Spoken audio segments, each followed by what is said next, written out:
Ladies and gentlemen, please welcome E9-1-1 Institute Executive Director, Greg Rohde. Thank you.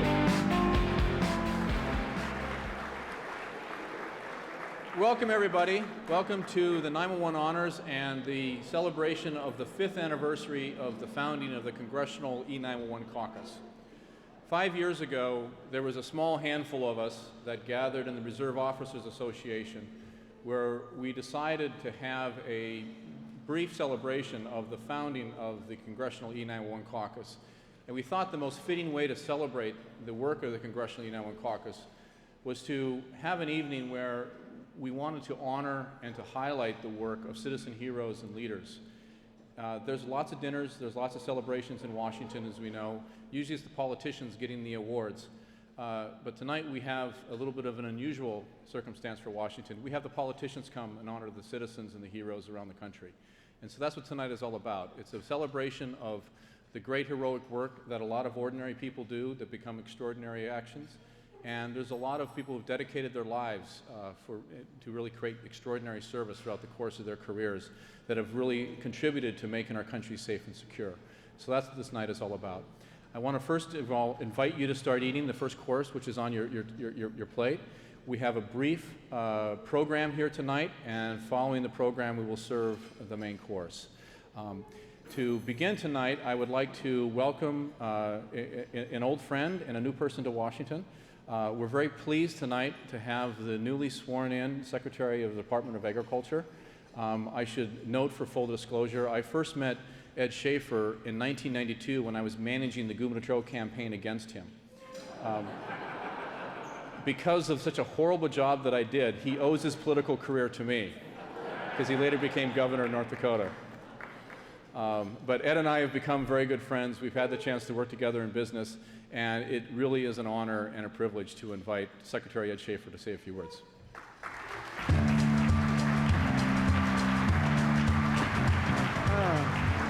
Thank you. Thank you, Greg. I appreciate the kind introduction, and thank you for the warm welcome. It's a pleasure to be with you all here tonight. I always appreciate working with Greg. Chris and Carla too, but Greg and I do go way back, and those are interesting times, and I'm glad you brought that up because really what started out to be adversaries in the political arena, really, who would have ever imagined that we would have ended up working together, but more importantly that we became friends over the whole issue. So I appreciate the invitation to be here among friends, and really was looking forward to the evening, and it's an honor for me to be here. I've learned something important from Greg as well in working with him over the years, and that is, Democrats really aren't that bad.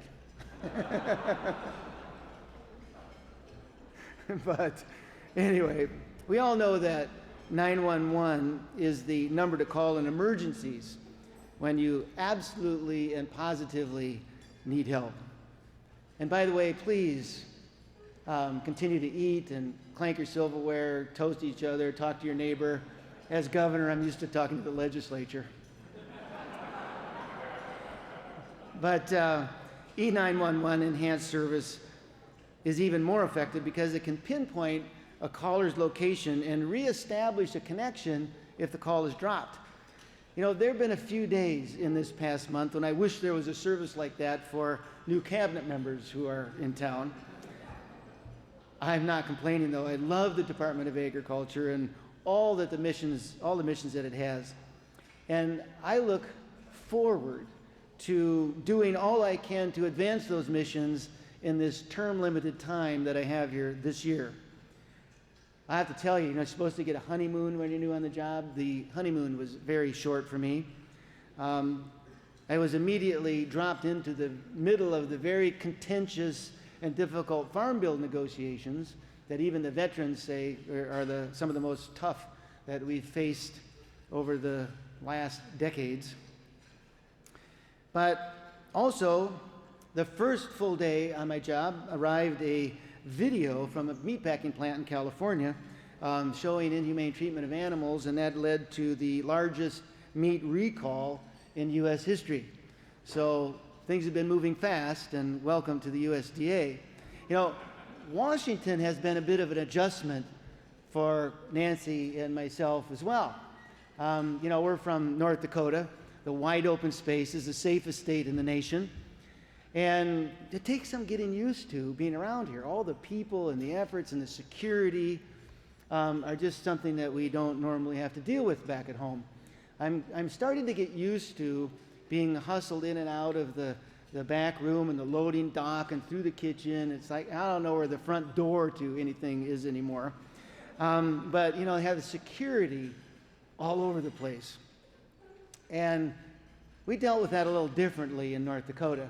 I recall one afternoon at the governor's residence, there are cameras that overlook the residence, and somebody's always on the monitors looking. And one Sunday afternoon, Nancy and I had a call. I answered the phone, and there was an officer looking at the monitor and said, you know, I see a box that's leaning up against the garage door, and it wasn't there before, and I'm not sure what it is, and we're looking at it, and I just made the comment, okay, you know, what do you want with me? And he said, there's some things sticking out of the top, and they kind of look like wires. And Governor, maybe you want to go out and check it out and see what it is.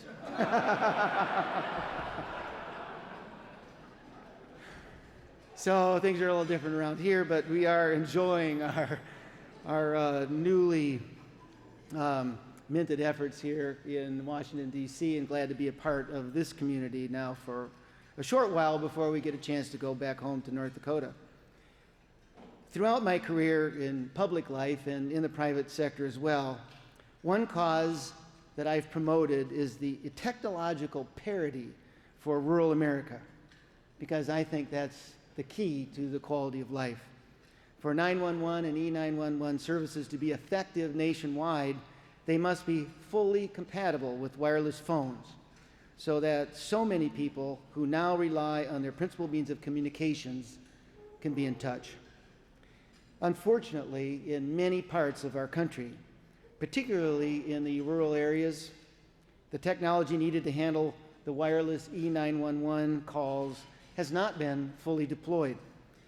And unless E9-1-1 service is in place, reverse 911 services that can warn people in any given area of impending threat from a tornado or other fast-moving emergency just simply cannot be deployed.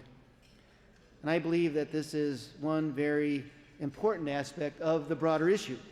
Residents in rural America must be able to connect not only to 911 network to summon police and fire and rescue services, but to the internet as well, at speeds and prices that are comparable to those offered in urban and in suburban areas.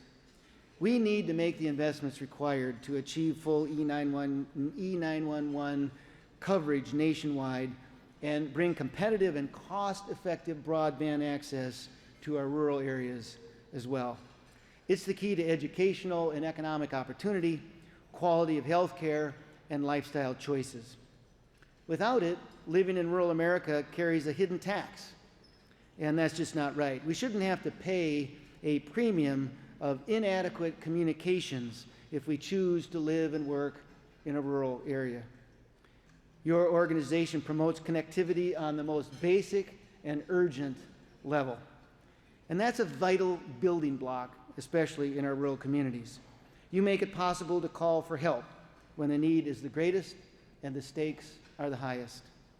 Investing in our communications networks, emergency and non-emergency, should be one of our highest national priorities.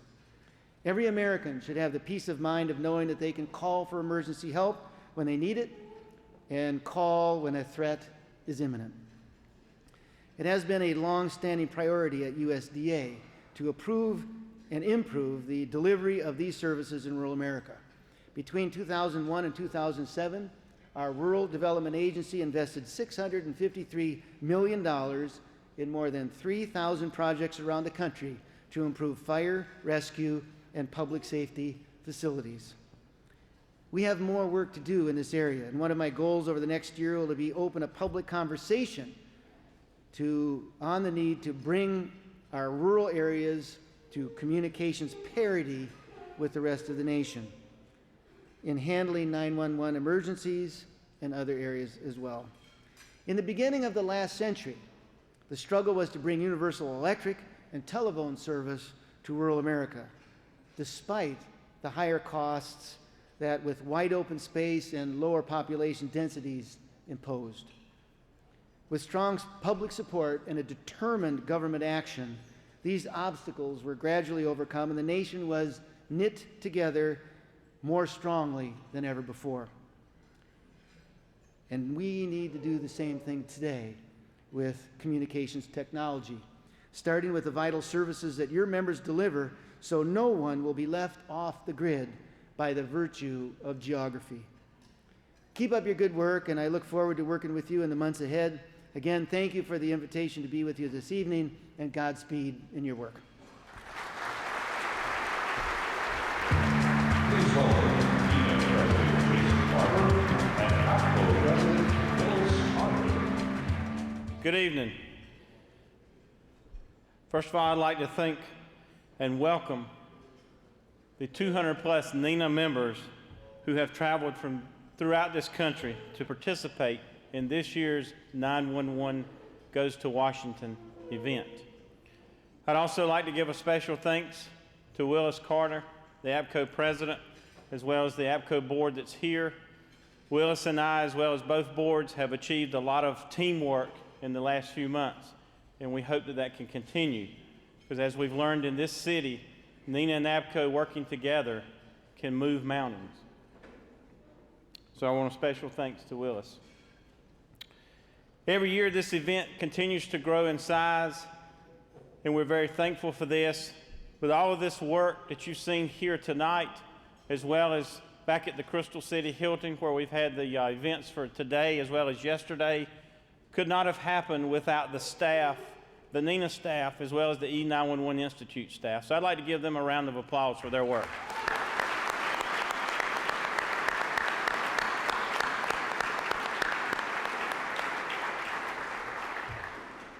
NENA is proud to be a co-sponsor of this event and this gala 911 Honors Dinner with our partner, the E9-1-1 Institute.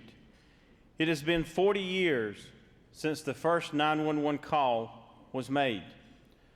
Looking at this crowd here tonight, I think everyone will agree that we have arrived. Tonight we want to take a moment to pay a tribute to the first 911 call that was made from Haleyville, Alabama. I would like to invite the Alabama congressional delegation up to the floor, as well as the NENA, Alabama NENA delegation to the floor.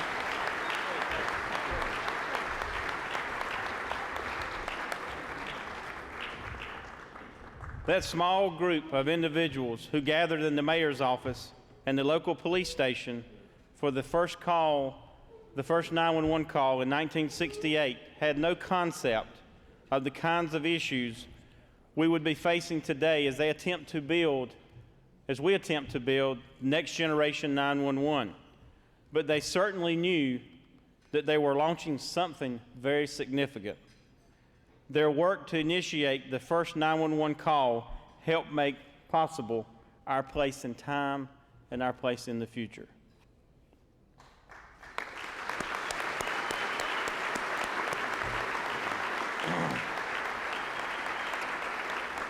Our country struggled with revolution in political and social issues.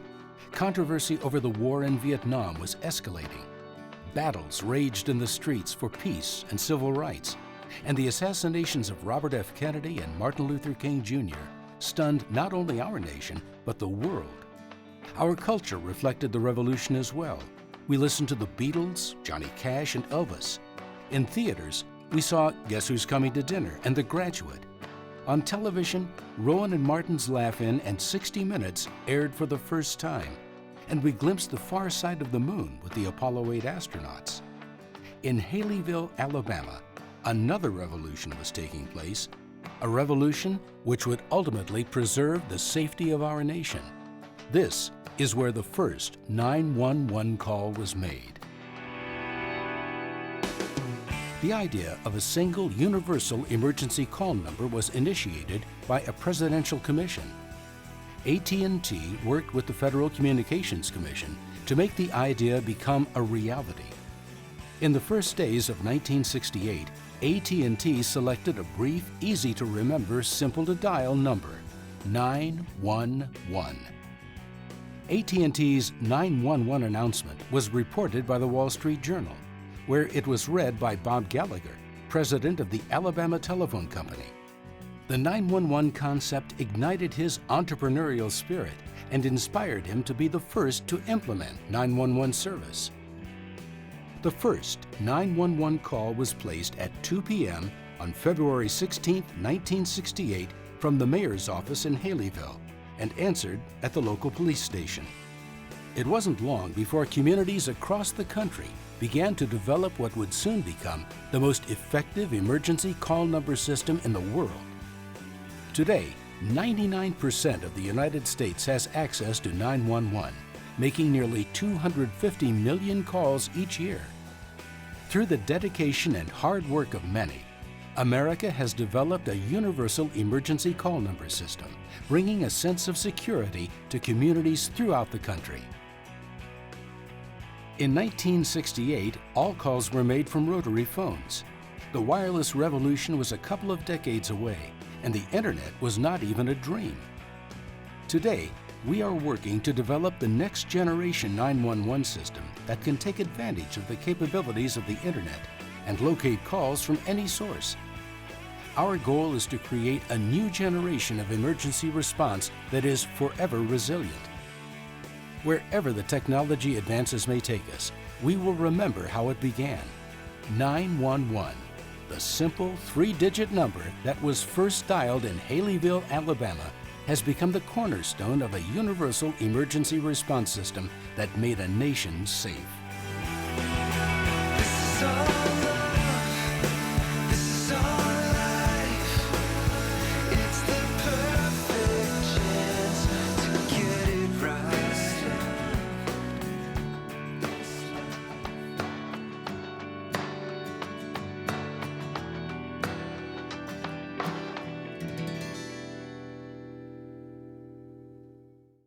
Please welcome Alabama MENA Chapter President Johnny Hart. I want to thank y'all for being here tonight. It's such an honor for me to be serving as president of the State 911 Association. Senator Shelby and Senator Sessions and Conrad Holt, they all got schedules. They come out of their way here to be with us tonight. I'm going to introduce to them individually. Senator Shelby has been a friend of mine for many years. I served as mayor of a city in Alabama, and there was times when I needed help, and he come through, and he's always lived up to the promise he made to me. Tonight, I'd like to introduce Senator Richard Shelby.